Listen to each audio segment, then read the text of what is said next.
Hello, today is March the 23rd, 2026, and I'm going to be reading Joshua chapter 14. And this is titled Division of the Land West of the Jordan. And it reads, Now these are the areas Israelites received as an inheritance in the land of Canaan, which Eleazar the priest, Joshua son of Nun, and the heads of the tribal clans of Israel allotted to them. Their inheritances were assigned by lot to the nine and a half tribes, as the Lord had commanded through Moses.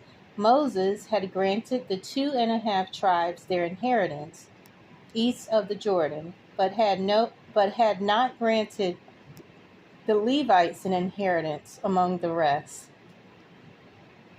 For the sons of Joseph had become 2 tribes, Manasseh and Ephraim.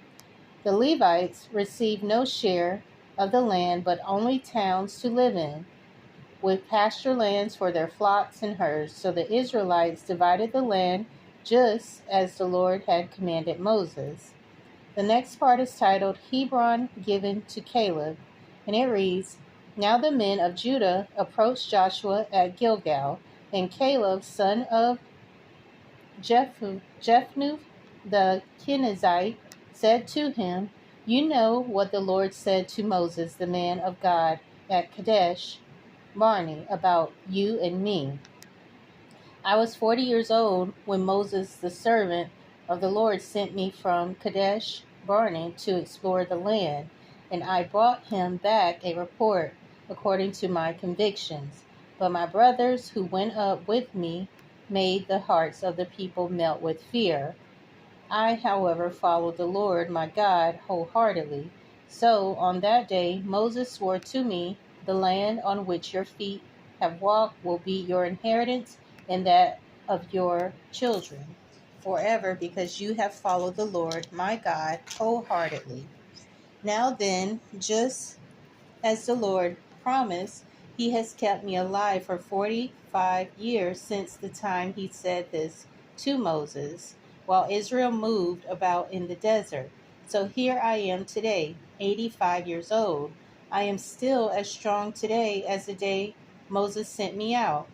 I'm just as vigorous to go out to battle now as I was then. Now give me this hill country that the Lord promised me that day.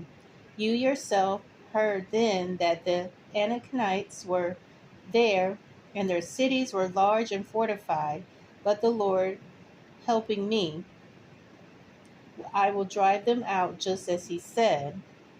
Then Joshua blessed Caleb, son of Jephunneh, and gave him Hebron as his inheritance.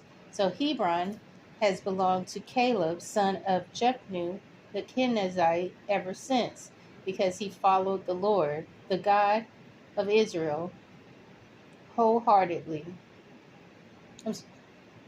The God of Israel wholeheartedly. Hebron used to be called Kiriath Arba, after Arba, who was the greatest man among the Anakites. Then the land had rest from war. So that is the end of Joshua chapter 14, and I will pick up in Joshua chapter 15, and it will be titled Allotment for Judah. So I hope you'll join me again. Thanks.